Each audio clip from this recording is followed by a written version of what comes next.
অমর ২১শে ফেব্রুয়ারি মহান শহীদ ও আন্তর্জাতিক মাতৃভাষা দিবস। আজ মাতৃভাষা আন্দোলনের ৭৪ বছর পূর্ণ হলো। রাজধানী ঢাকা সহ সারা দেশে যথাযোগ্য মর্যাদায় দিবসটি পালন করা হচ্ছে।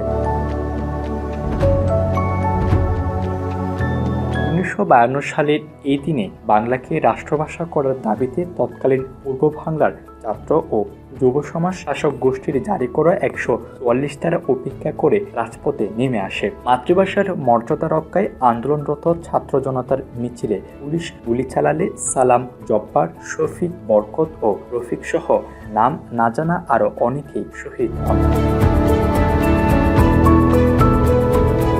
তাদের সেই আত্মত্যাগই আজ বিশ্বজুড়ে ভাষাপ্রেম ও অধিকার আদায়ের প্রতীক হয়ে উঠেছে।